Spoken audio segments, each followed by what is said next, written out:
Call the Barnes firm now to find out. You might be surprised. We're the fastest growing cable news network because of you, the 80% of America in the middle. You care about fair political coverage. You care about the train wreck in East Palestine we still haven't stopped covering. You care about the border. We've been there too. All of these news stories we will keep covering. Tell your friends and family about why you watch and why you trust us. We are grateful that you have been along with us. See why News Nation is news for all America.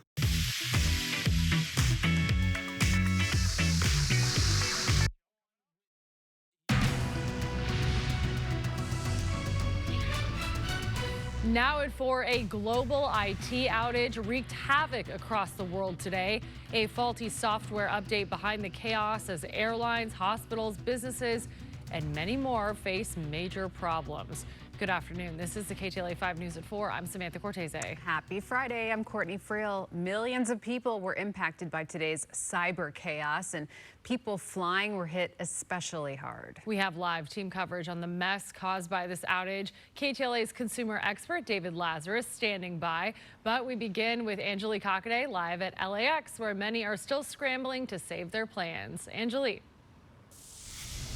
Samantha and Courtney, the lines here at LAX have shortened up a bit at this point, but listen, throughout the day I heard all the stories. Some people told me they had to spend the night here. They're still here. Others were fortunate enough to get a hotel room. But one thing pretty much everyone I spoke to can agree on, they just want to get home.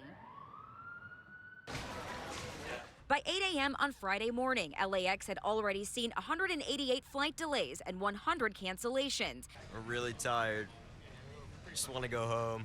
By noon, those numbers swelled to 355 delays and 137 cancellations, numbers that continued to grow across the country. We're lucky. We got a hotel for 3 hours last night, so we've had a bed and we've had a shower for 3 hours. I'm exhausted. I'm ready to go home. I miss my mom. I miss my dogs. I miss my friends, my bed, all of that.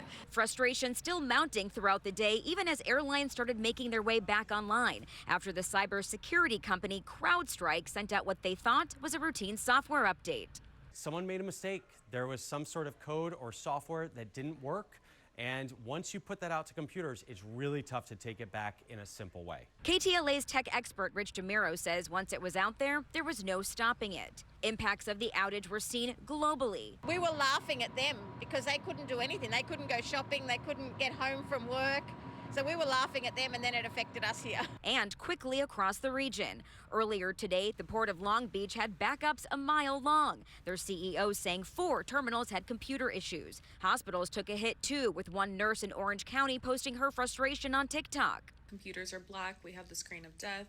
We do have wound camera phones that are iPhones, which we're allowed to give medications on, but other than that, we don't have access to patient charts. Today's outage left airlines scrambling. Delta announced more than 1,200 of its flights nationwide had been canceled. Mayor Karen Bass's office put out a statement saying the mayor has been in touch with LAWA leadership, who are working actively to resolve travel issues. Travelers at LAX and other regional airports should plan ahead for potential delays. But for some people at LAX, the big question they have now, is it safe to fly? I'm concerned right now. Hopefully that, everything is okay. Now, airport officials are asking people to check with their airlines before coming to the airport as they expect to deal with this fallout for the next several days. For now, reporting live here at LAX, Angelique Hockaday. I'll send it back to you in the studio. Angelique, thank you so much. KTLA 5's consumer reporter David Lazarus joins us now to talk about the big picture impact of these global tech issues. Laz, why are we so vulnerable to an outage like this? Well, also, hello from the newsroom.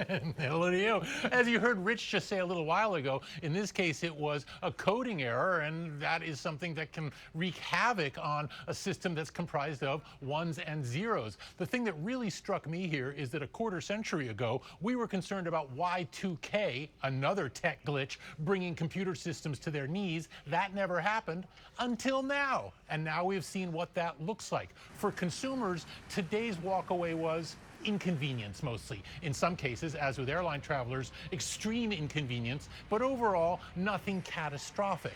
Ultimately, however, this is a reminder of how fragile our system is and how vulnerable we are because so much technology is now consolidated in the hands of relatively few tech companies. So when one tech company has a problem, as in the case of CrowdStrike or Microsoft, everybody suffers. That's one element to this. Another element that I thought was very striking is that this wasn't a cyber attack.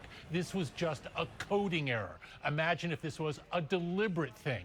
And that leads us to one other thing worth pointing out, and that is for years now, experts have been saying the next war is going to be fought in part in cyberspace. The idea being to bring your adversary down by crippling their economy through some sort of attack, either with an electromagnetic pulse or some sort of worm or glitch or something like that. That didn't happen today, but it was potentially a taste of what could come. Ladies? Well, hopefully that won't happen. It's just a reminder to go buy that food you were talking about at Costco. I was thinking the same exact thing. Freeze-dried all the way. Thanks, Les. And stay with KTLA for continuing coverage of the massive tech outage affecting operations around the globe. For the latest anytime, go to ktla.com or download the free KTLA 5 News app. And Laz will be joining us again later in the show. Yes. In other news right now at 4 o'clock, and this story is developing, an urgent search is on for a young Monterey Park girl who went missing 3 days ago. As this surveillance video shows, 15-year-old Allison Jillian Chow was last seen leaving her house on the 200 block of North Yanez Avenue at 5:30 on Tuesday afternoon.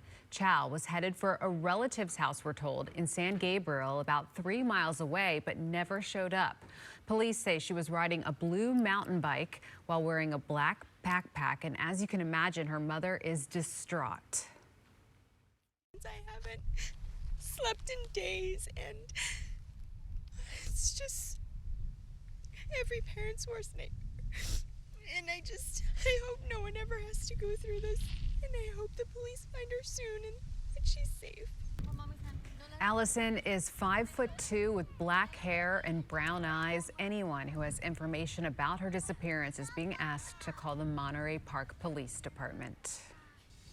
One day after Donald Trump formally accepts his party's nomination for president, the chaos surrounding President Biden's candidacy is echoing throughout the Democratic Party. It really is an unprecedented period in modern U.S. history.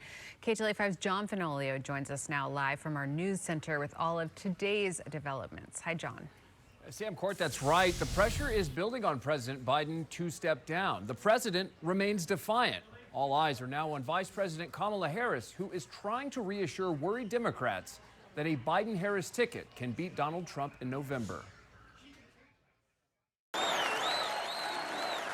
One day after Republicans officially unified behind their nominee for president, Democrats are in disarray over their nominee's ability to serve a second term. We know that we've slipped a bit from the debate, and we know that the president has to prove to the American people exactly what he believes. Biden campaign chair Jen O'Malley on MSNBC, insisting President Biden is staying in the race, despite mounting pressure from Democrats for him to step aside. He is tested. He has beat Donald Trump before. We have the path forward in our pathway to get to 270. But the path to 270 electoral votes needed to win the election is becoming more perilous by the day. More than 30 congressional Democrats are now calling on Biden to bow out. What folks are probably looking at now is poll numbers that are coming back. You know, individual members that might be in really tough battleground states or battleground districts, seeing their poll numbers slipping or watching the president's numbers slip. In 7 critical swing states, Trump is leading Biden. Trump also appears slightly ahead in 3 others, but the numbers are within the margin.